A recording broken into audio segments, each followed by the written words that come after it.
All right, I think we're live. So, hello everyone. Welcome to the InnoFact Show, the Revenue Management System session. My name is Pierre, and I will be the host today. Um, Kevin, unfortunately, is unable to join us, so I will assist to be the host. I will also be a panelist. Now, as a first step, I would like to thank InnoFact for having us today. And I would like to introduce our two other panelists, Christy and Jonathan. So, Christy, can you please introduce yourself? Sure, thanks, Pierre. Hi, everyone. My name's Christy Edwards. I'm the Director of Revenue Management for Best Western Hotel Group in Australasia. So I've been in the industry for about 20 years and been in revenue management for about 10 years. Great. How many hotels are you looking after? We look after a portfolio of about 90 hotels across Australia and New Zealand. Okay, that's pretty huge, right? Okay. Keeps us busy. I can imagine. Jonathan? Hi, Viet. Hi, Christy. Jonathan, I'm the General Manager for Holiday Express Kuala Lumpur City Centre. So been with IAG for a long time. I spent almost 10 years of my career in revenue management, looking after single properties as well as group of properties. The countries that I practiced revenue management was in New Zealand, 3 years there. Then I head over to Hong Kong for a couple of years. Come back to Malaysia for as an area role, look after about 7 hotels. Then I spent some time in Singapore, look after 7 hotels as well as a revenue director. So, and now I'm back home being a property general manager. So, and pretty much it's about executing the learnings and the knowledge that we have. So it's good to be back here. Right, it's great to see a revenue manager that became general manager. We don't see that many usually. Interesting background. Okay, as for me, so I've been working revenue management for the last 10 years of my life. During my career, I've been working with a number of revenue management system, business intelligence tools. A couple of years back, I started a company called Cypher Hospitality, which provide revenue management consulting for a range of hotels. So we've been doing work for hundreds of properties in Southeast Asia. We're working with about 7 different countries. And in the last 1.5 years, I actually got myself trained as a certified data analyst. And I also launched a business intelligence platform earlier this year under a company that I've co-founded called Avalon Analytics. So Avalon is a business intelligence platform for revenue managers, but also anyone that is involved in the revenue management process and that is really helping hotelier to take their revenue management to the next level. So for today's session, we're talking revenue management systems. If there's any question, please feel free to type that down in the chat and that will be communicated to me. And with no further ado, let's get started on the first question. So I think this question is one of the things most general managers have been asking me for the last year is revenue management system during COVID. Do we still need to continue a revenue management system subscription during those times? So Jonathan, what's your take on this? I think it's still fundamentally very important. Yes, you have hotels where you got 0 occupancy or your hotels is closed, but if you remain open, you're running about 2, 3, 5% occupancy in market that you're struggling. I think it's definitely still important. It's about understanding now with the so little rooms that stay with you, is understanding our guests, and understanding their spending behavior and what room type they're booking and why are they still traveling to the hotels. It's still important to understand the guest behavior, so that the data that you collect now would help you to when the market start open up. It is important because revenue management, everyone sees it, that it's just that guy behind the computer looking at graph and data and stuff like that. But revenue management is about total revenue as well. What's your guest spending behavior in food and beverage? What are they coming to your hotels for? It's still important, and the discipline and the practice still need to continue, even though you're running 2 to 5% occupancy. I think you're very right. Christy, what's your take? Yeah, definitely. Look, I'd agree with that. I think initially some of the recommendations that they may have made in the early days may have been a bit off because they were relying on historical data, but the systems adapt and learn and respond all the time. And it's important for continuity that, you know, the system is still continuing to gather that data so that you've got a complete picture as you're starting to recover and you can prepare for the rebound of travel. Right. Yeah, I agree. I mean, a lot of time, you know, we're getting question, is it worth the money? Because the forecast is not going to be accurate. Like there's no way we can forecast in the current situation. And therefore the pricing recommendation are not very accurate, right? But the thing, and this, we really seen it in a lot of different markets where we have a little bit of demand.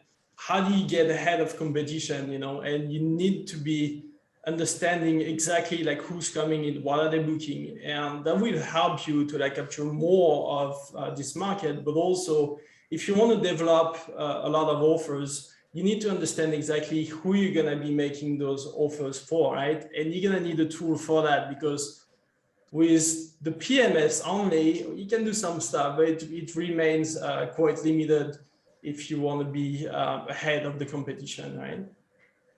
Yeah, definitely. I think you need to use a combination of tools. So, you know, your RMS being one of them, your PMS is obviously a vital part of it, provided the data is being updated correctly. But, you know, using other platforms and like rate shopping tools, parity tools, forecasting tools, STR for benchmarking, etc. There's a lot, I think data is actually more important now than it ever was before. Right. And shorter, more granular data so that you can compare real time frames and real booking pace to, you know, even last week as opposed to last year.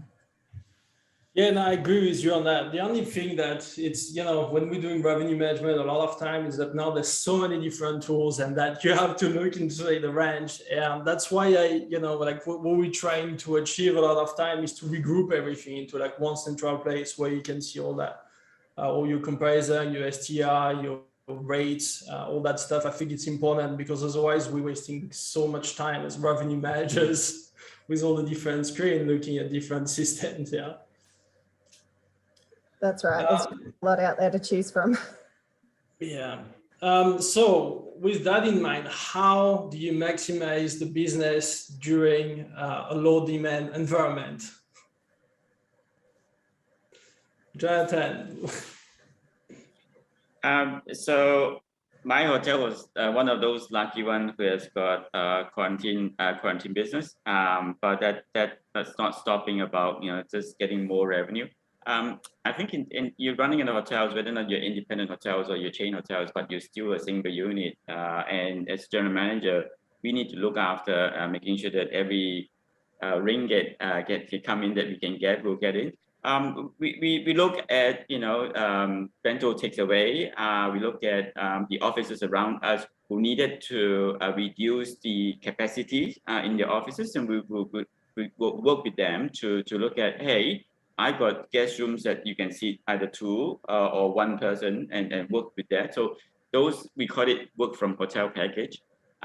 So those are the things that you could do depending on where you're located.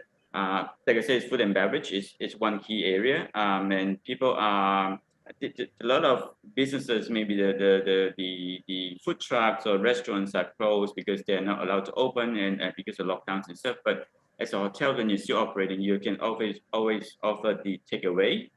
So in our case, we offer bento boxes to deliver to the next door office building. So and about the, you know, the function space that you have, you know, what can you do and how can you rent out to, you know, maybe the medical department in the government sector as a vaccination center or as a test center. So it's about using that space. Using your function space. Okay. Yeah.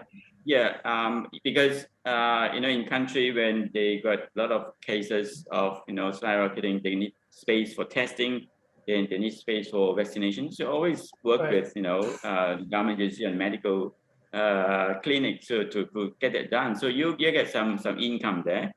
So it's about thinking outside the box. About one thing that I noticed sometimes is that being revenue management is not just about rooms. So now rooms has got nothing, right? You got no, your borders is closed, you have got no tourists. Then you need to start looking at your space, what you have, your F&B, and the space, how you rent out and how you work on deliveries and stuff. So those are little cash that comes in to help you. Okay. Yeah, I think you're really right here. And also it really depends on like the situation of your hotel, right? Because I've been working with hotels during lockdown, and if you see the hotel, we found that yes, we could get some quarantine business from some hotel. Some other hotel at some point there was a lot of staycation, but how do you get ahead of the game? How do you get the right offer, for your staycation? So that was one of the things. The other thing is a lot of people were stuck in the city. So there's actually hotels that were doing well is the one that was specialized in long stay. So we actually been turning a lot of these properties as long stay and having all these offer and targeting all that to get our share of this market. That's what we observe in the city environment. In resort, what we saw here is that in many different countries that I've been working with, like Philippines, Vietnam, Thailand, we saw that there was actually a lot of local that would want to travel, right? And then historically, some of the hotels in certain destinations were already relying on local market. And so those hotels were doing well, but then for the other one, they had to like adjust and really prepare some offers and target those people. So then there's a lot of work of like research as to finding out who's really traveling still, like which part of the country are they coming from. So, there's a lot of link with the digital marketing so that we can efficiently target those people and make offer that they actually gonna purchase, right? So that was one of the thing that we did for the resort environment. How about you, Christy? Yeah, definitely. It was looking at what business was available to capture. So going with what Jonathan said, some hotels have gone down the quarantine path. There was demand in quite a lot of our areas for government travel. So they're essential workers. There was the police force who were doing state border patrols and things like that. Right. That they were able to actually get accommodation business from, and then that also increased the food and beverage revenue as well, because obviously they couldn't go out to restaurants to eat. So there was that sort of that they had to eat at the hotel every meal, which was beneficial in the F&B revenue section. There was also a number of properties that were able to capitalize on people that worked in the healthcare industry and that thought that they were at risk and didn't want to take that risk home to their families. So they may have stayed at a local hotel so that they could have their own room and not put their families at risk while they were working at a hospital or a vaccination centre, what have you. So there was that opportunity in that space as well. And then there was also, we had city hotels offering that were close to universities, for example, or close to office buildings that, similar to Jonathan, they offered, the rooms as a work from home or an office space with, reliable internet and a quiet space to work. So yeah, there was quite a few different options, obviously. Still low demand for accommodation, but you capitalize on what you can. And coming back to the other sources of revenue, right? So how do you manage that from a revenue management perspective, right? How do you manage that? I think you need to look at where you can add value to the customer, you need to really take into account all of your hotel costs. So it was looking at, you know, your entire P&L or your entire budget, reducing what expenditure you could, and then looking at your different revenue streams of, okay, where can I increase this and how much ROI can I get from these different things. So it was adapting your F&B offerings, as we said, like doing takeaway, outside catering, as Jonathan said. Yeah. I think Jonathan also was very creative on that, right? On the solution to generate ancillary revenues, right? Yeah, it's a whole revenue journey, right? So we talk about customer journeys, and we look after the customers and understanding what their needs are, and then so we tailor to what they want to do. In the past, in a normal time, you know, the customer comes in, check into the hotels, and then out and about, go shopping, and you know, go partying outside, and then come back to your hotels and sleep. But now they are not that flexible, so it's about looking after their whole journey and where we can maximize their spending, you know, the laundry, the room service, Right. you know, what are the things that you can provide with the same, because they just can't go out. So, and then, you know, when Chris talked about then managing your revenue stream and managing your expenses is crucial. And, you know, we as a revenue man, we were very manager, we just look after revenue, but times has moved on. It's they are always profitable business. Not all businesses are profitable, so we need to look after that area too. So I didn't realize that then when I was you know, going to fresh into revenue. But then when it comes to being a general manager now, so it's about, you know, how can we improve that that journey, either revenue journey or cost journey, and obviously, you know, the guest journey to maximize and to manage and, you know, reduce the cost where we can.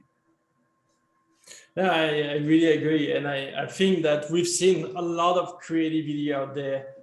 For instance, I was working with a hotel, and what we did is that we had a group of actually factory workers that couldn't go home because of the lockdown in the city. So they were staying at the hotel.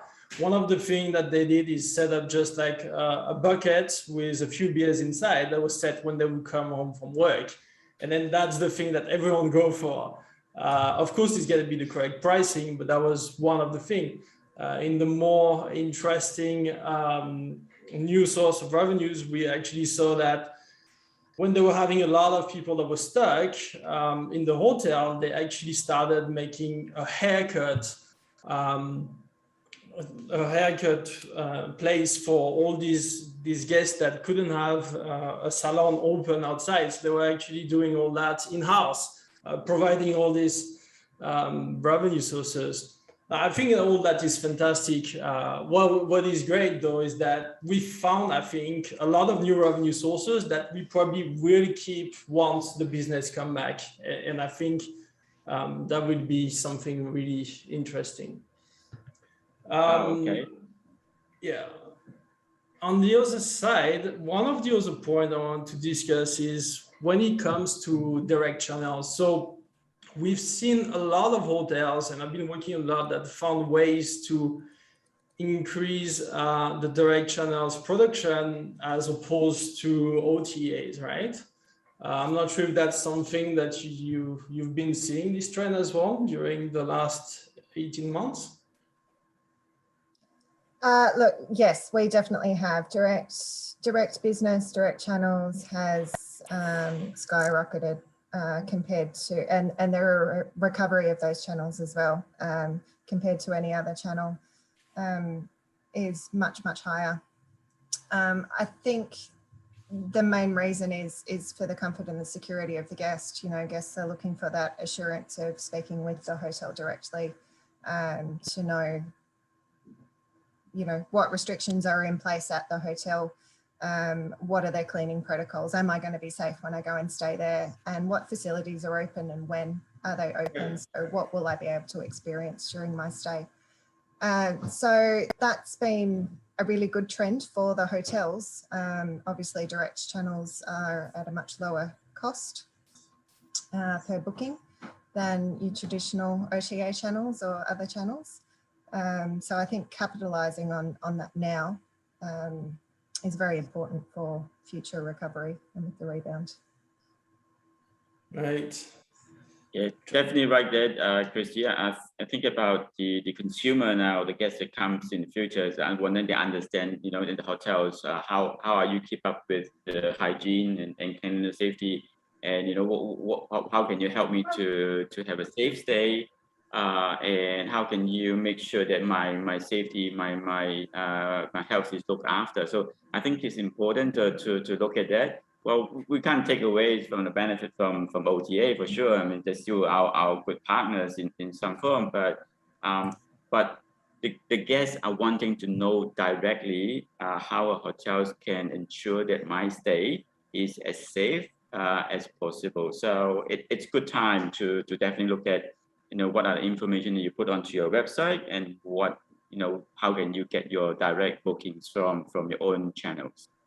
Right.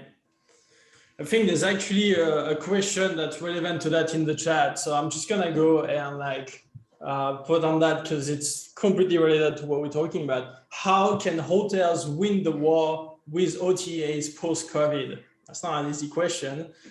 But I think here it's a very interesting one because, I mean, win the war, yeah, it's gonna be tough. Always what we've told is that, okay, we'll never be able to fight with the level of marketing spending that the OTAs are gonna be having out there, right? But what makes us able to capture, you know, the direct channel in COVID time? So there's a few points that you mentioned which are very good. Another thing that I observed is loyalty programs. And of course, this will depend on like which chain you're working with, or if you're smaller or independent. But I think loyalty programs are something that have been doing some really good offering during this environment, which have been very strong.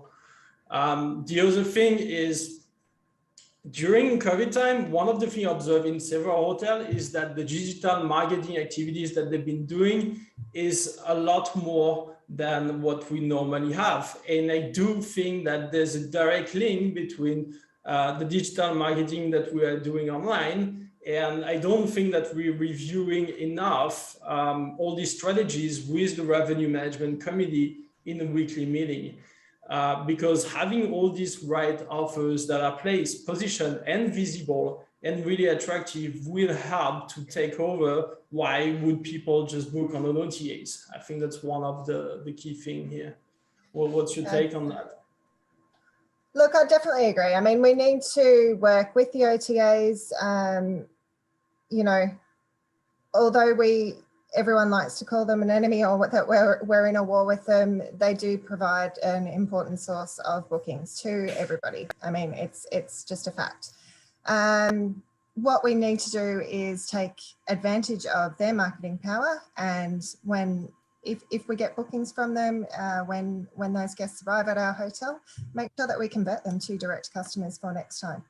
So we've been doing a lot of work in terms of digital marketing. The revenue team work very, very closely with the sales and marketing team to make sure that the messaging that we are putting out in all of our digital marketing is relevant to the revenue strategy that we want to put in place. And it's very, very strongly around our loyalty program as well. And rewarding those guests and making sure that they're choosing us over our competitors when they can travel again and when they make another booking. Adding to that, I think also to retain those loyal guests, or COVID's opening up, I think, a lot of new guests that wouldn't traditionally stay at your hotel. So I don't know if everyone else has seen this, but when we are seeing signs of recovery, it's usually in the leisure segment. Right. Traditionally, we've been quite a corporate brand. So we're seeing a lot more new types of guests come through than we usually would have. So customer service and the customer experience is really, really key at the moment. Well, it always is, obviously, that's why we're here as hoteliers, but really key to make sure that those guests are going to choose you and talk about you and return to you and your brand or sister hotels, and not your competitor when they travel again. All right. Okay, another question is related to operational efficiency. So, I mean, I'm not the general manager, right? But there's a lot of things that, yeah, we've been doing a lot of cost cutting everywhere, and that affected revenue management, that affected the operation. So how can we improve the operational efficiencies in relation to revenue management? Jonathan? Yeah, I'll take it. So as a brand in Holiday Express, we're famous for multitasking, and so in a normal time, my guest service agent would be serving breakfast and at the breakfast room helping out in the morning part, and then after that, that he or she will go back to the front desk at the checkout time and check out the same guest. So these are the multitasking that we already been doing. But when this COVID hit, and I can see a lot more other hotels going on to multitasking. Now that's how we're going to get that operational efficiency comes in. Now you have there's some hotels who executed payroll measure or retrenchment. When business are tough, right? So you left with handful of staff members where you need to make sure that you look after these guests, right? So it's about multitasking for the team members, making them understand that how it helps, right? So when you multitask an employee, number one is they don't stand behind the desk, check in 5 guests today, and then that's it, nothing to do. They feel bored, and then they are not motivated. But even multitasking, they could be helping out at the breakfast, it could be helping out with sending room service, and that's it helps you with your manning count will still be reduced, but then they're doing more, and that's adding on to their mental health. It's just, okay, I'm doing something. Yes, I have 5 guests, but I'm doing 15 times of interaction. So your revenues is struggle to come in. You're trying to do whatever you can to get the revenue, but then when the revenue comes in, it's not enough. Then how you manage your cost is about that. Practicing that efficiency, such is about multitasking, and making sure that the every bit of the journey for the employee and for the guests are pretty much the same. So now, when you have more interaction with the guests and there's less guests, and that improves your guest satisfactions. So when you improve your guest satisfactions, adding to the point about OTAs, you could easily convince them to book with you direct next time when they come back. So not having a war, but work with each other, and with the low number of guests you have, the interaction increases, the guest satisfaction increases. So that's where you protect the future. Whatever you're doing now, bits and pieces are going to benefit the future for sure. Okay. On my side, operational efficiency. So for us, yeah, one of the key things is that a lot of time, the revenue management team have been shrinking. So we used to have, director of revenue, an analyst, and maybe an assistant. And now there's only one guy doing all that, which might not be the most qualified. That happens a lot of time. A lot of what I see as well is clustering in revenue management. So we see that more and more, like how do you manage multi-hotel and this kind of thing, right? And I think that that's why we need to have a good tool that actually support that, business intelligence tool that can actually assist us, that include all the automation, because since we have a lot less people, we need to be a lot more efficient.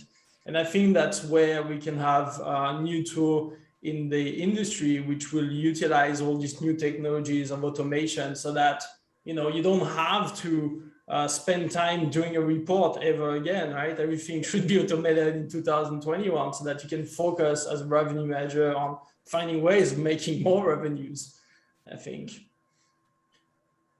Yeah, yeah, definitely agree with that. We've spent a lot of time on our reporting efficiencies and making sure that they were a lot faster, and that the level of detail that we could bring through and analyze quickly was a lot more efficient during this time.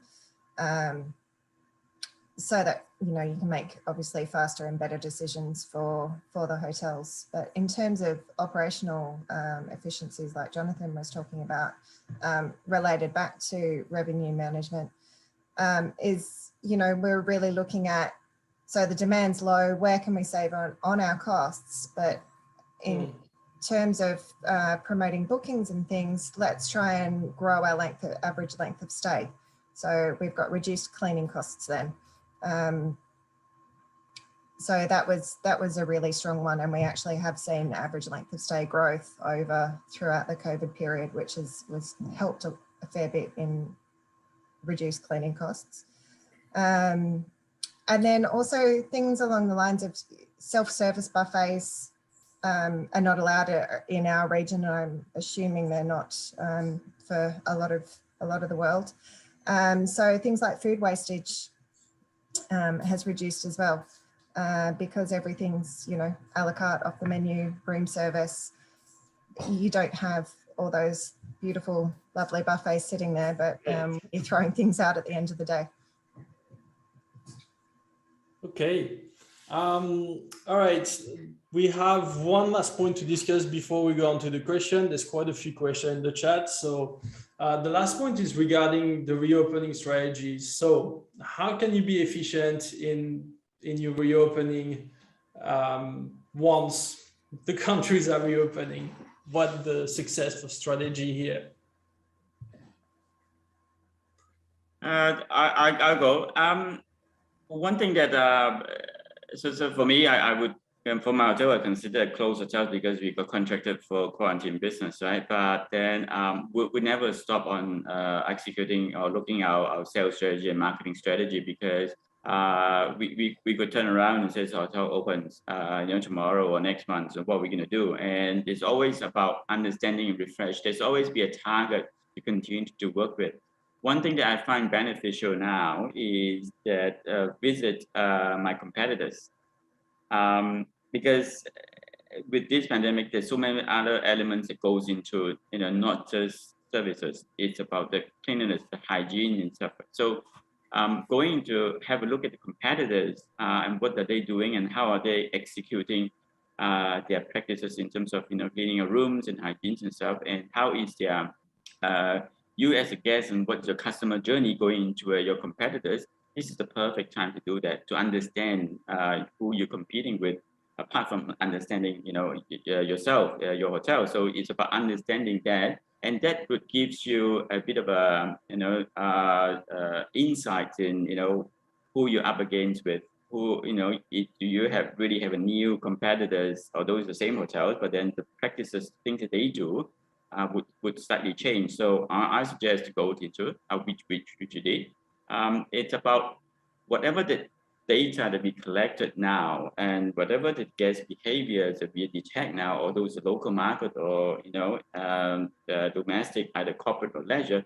It's about understanding these data and keep them for your prepare for opening, because the chances are the behavior, the spending behavior, the stay behavior, and the booking behavior, and how long to stay will still be continuing when you know, we're back to normal a little bit. So these are the time that actually, you know, get busy when, you know, understanding when it will open and how the borders are going to open, and, you know, how the domestic travel market is behaving. It's absolutely important now.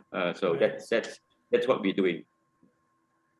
Christy, what's your take on this?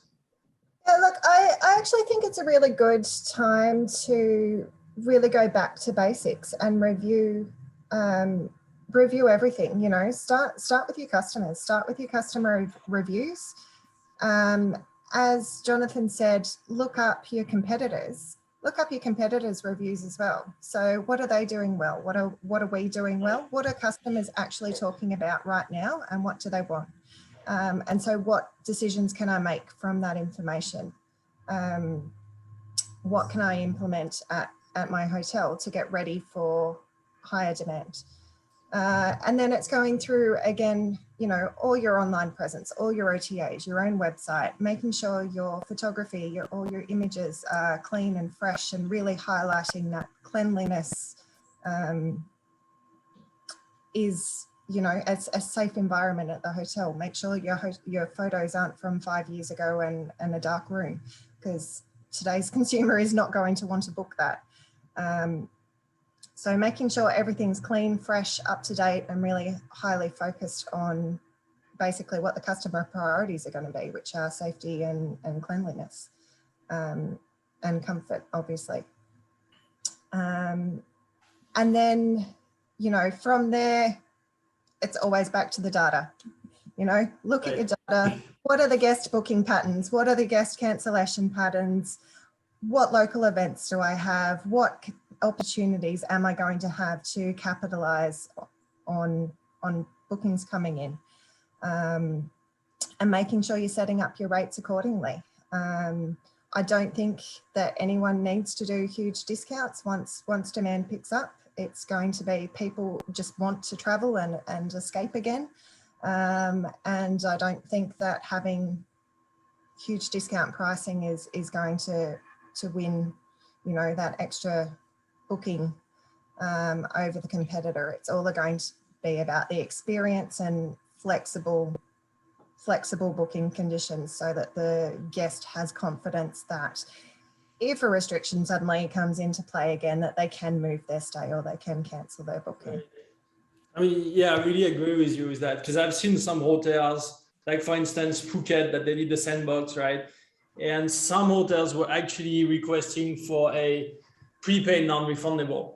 And that doesn't make any sense because the guests don't even know if they're going to be able to come to the island, right? So why would you do something like that? So I've seen some hotels very successful taking some business. And it was a point that you were mentioning with regards to the pricing. Yes, everyone went and dropped the rate, but there were a lot of opportunities to actually utilize your higher room categories. If you are lucky enough to have your suites, your villas, I mean, I actually have hotels that managed to get a higher paid occupancy on villas compared to entry-level room during COVID, because, you know, everyone has been discounting the rate. So it was to a level that everyone could afford, and most people, and therefore it was more about what are the inclusion, what is the overall experience, as you mentioned, I believe.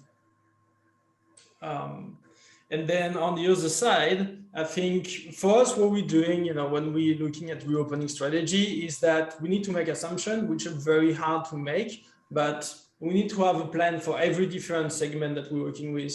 If we go into direct channel, indirect channel, what country are going to be booking that, what's their lead time and all this kind of thing. You need to know that information. We need to have a plan to say, when are we going to be targeting all that? And this plan needs to be in synergy with the digital marketing plan, because that's going to have to, you know, make a hotel visible. That's what you would do for online. But then you also have your corporate, for instance. What's the strategy? Is corporate expected to come back in 2022? Are your RFPs going to be producing? I don't think so, but it doesn't mean that there are no opportunities. So it would be very different on your market. And then, you know, there's also like what you can do with the groups, the wedding. There's a lot of wedding that's waiting to be planned. And based on the restriction on each city, we need to have offers that are ready to go out there. So I think having a plan for each different segment based on the key booking that we have is key. All right. So I think that's it for discussion for now. I have quite a few questions in the chat. So do you have anything else to add, or we can move on to the questions? We can move on to the questions.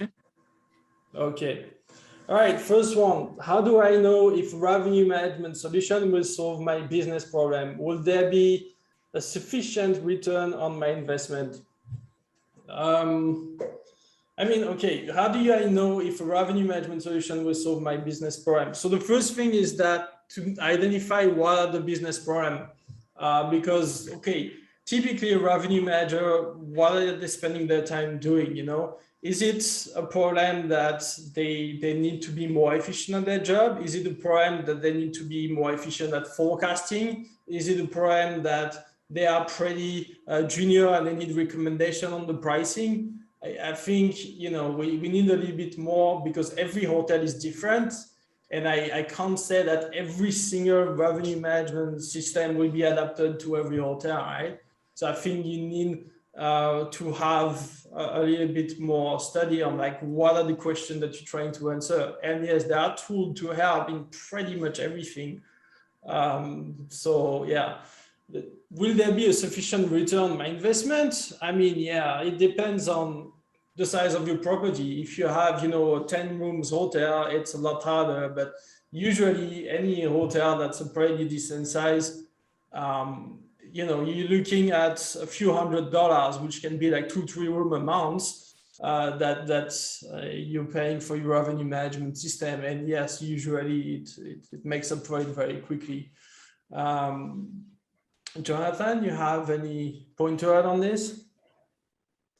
Yeah, being a chain hotels, obviously we can leverage on the clusterings and one revenue manager look after a few properties, and that will be quite kind of straightforward. If it's an independent hotels, yeah, you're right. It's about where you're going to get your revenue streams are, and if you can find someone with that skills to look at the total revenue rather than just room revenue, then there is a potential to look at that. But having said that, for independent hotels, there's a lot of small companies, the revenue management companies that that you could outsource and look at that and negotiate with the terms, and see how both can be beneficial from it. Sometimes it's not, sometimes you think, oh, the consulting company might charge you my arm and leg, but that's always for negotiation, right? And this is unprecedented time. So it's about identifying what you want for your properties and what's available. If you look at your own hotels and see, where are the opportunities that you can make money, and then deciding for yourself and says, okay, what kind of model best, for you as an independent hotels. And that's where you can determine whether or not there's an ROI for it. All right. Christy, any thought on this question? Yeah, look, as you both said, it's completely dependent on the type of hotel it is, and really also the management structure of the hotel. Right. How involved is management in revenue management practices? If you do it in-house, if you outsource it, just implementing an RMS system is not going to solve your problems. You need somebody to take ownership of revenue management for the hotel. So whether that's somebody on site, whether that's a cluster revenue manager, whether that's an outsourced revenue management company, somebody needs to take ownership of that, and they can certainly utilize an RMS to help them with the revenue management strategy. But a revenue management system on its own is not really going to solve all your problems. Right. It's an active thing. Revenue management, is so dynamic, and it moves constantly and takes constant monitoring and adjusting. You can't just leave that to one system. Agreed. Okay, another question was question for the local market. Should we reduce the price to have the opportunity to increase the hotel occupancy or maintain at normal price? Is there a way to determine the hotel price that guest is affordable to maximize both ADR and occupancy? Okay, I'm going to jump in on this one. Right. Across Australia and New Zealand, we had quite a few months where recovery was definitely improving, and in a lot of the regional areas, it was actually outpacing 2019, good year figures. Throughout the entire pandemic, whether hotels have been in lockdown or not, I have been encouraging all of our hotels to maintain their rate at the very least, and not to implement large discounts. Obviously, it has to be relevant to your market and your competitive set. But I definitely wouldn't be participating in a race to the bottom in discounting. It's not necessary. If there's no demand, if there are no guests traveling, then I can't sell a room at $1 if there's no guest traveling. So that there's no reason to cut into your bottom line for that. Yeah, you Also can't make create recovery demand. much harder. You know, to build your rate up again to a higher rate, it's much more difficult to do. So we're actually selling rates higher now than we were last year or in 2019 in a lot of places, and you know, getting better overall revenue and RevPAR from that. In some cases, yes, the occupancy is slightly less, but if I'm making more per room, then it's balancing out. Right. I think, yeah, well, one of the key thing here is, I mean, as you mentioned, like if you discount, we're at a level where all hotels are affordable for the people that we're targeting, right? So it's more about bundling, adding value into your offer, you know. I'd rather do a free upgrade than just doing a discount, because as a guest as well, I'm much more keen on jumping towards deals that include, you know, higher room categories, suites, villa, whatever. So all this is why I think it's better to have a solid offer and to bundle more than just going and discounting. Yes, of course, if everyone has been dropping the rate by 50%, at some point you're gonna need to be, you know, adjusting your rate. You don't have to be under everyone else though, because that's what a lot of people like to see. But yeah, I think in revenue management, we see that always this more. And I think the worst part of it is that everyone we talk to, they always think that their neighbor is the one dropping the rates. You know, so everyone's like, yeah, we just started dropping the rate. So we're discussing a lot of that at revenue meetings. But yeah, I don't think dropping the rate is the only thing to do here. We have to stay affordable, but bundling, making the offer.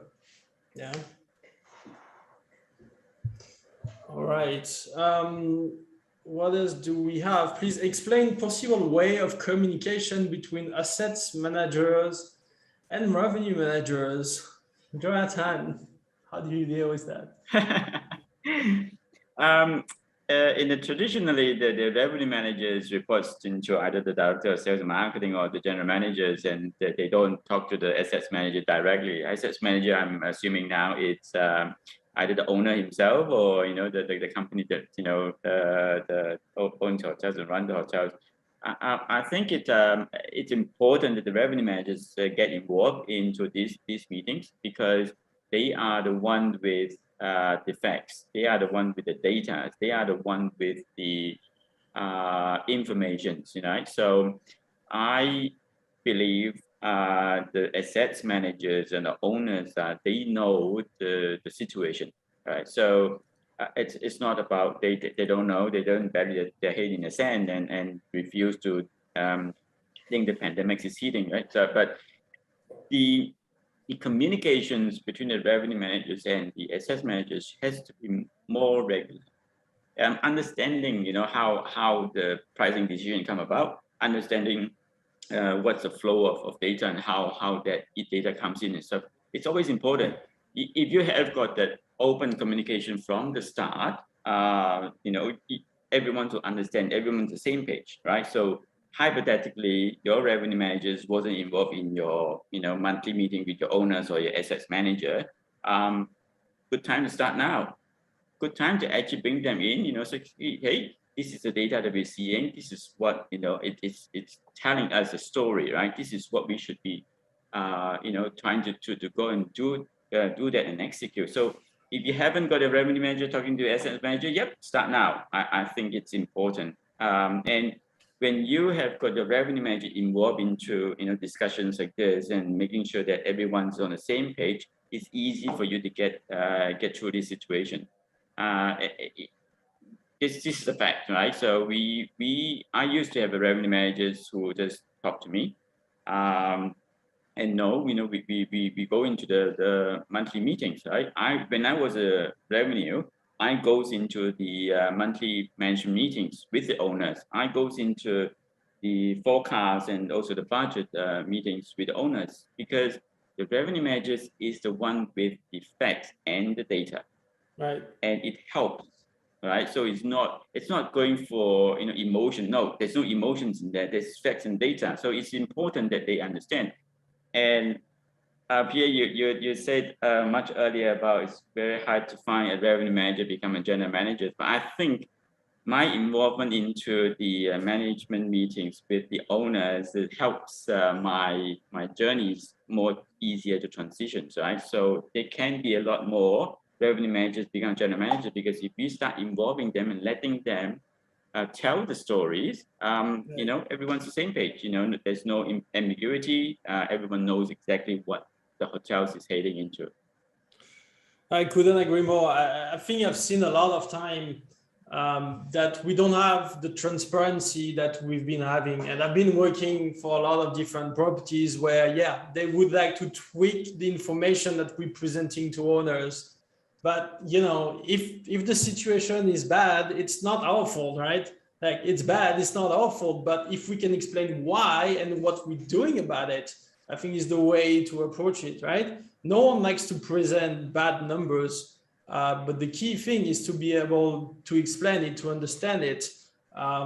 So yeah, I mean, I'm working with quite a lot of different asset manager, owner rep, and we have a pretty good relationship. The other thing as well is a lot of time they don't get access to the data, and for them it's a bit infuriating that they have to ask a general manager, that ask a revenue manager. So it's also, a good thing now that we can have those business intelligence platform where they could get access to and see all their platform, which help with that transparency process.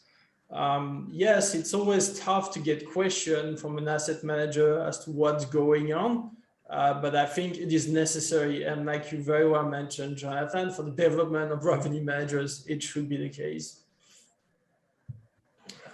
Yeah. Christy, I agree. Being a revenue manager myself, I think it's actually really important that we're involved in a lot of,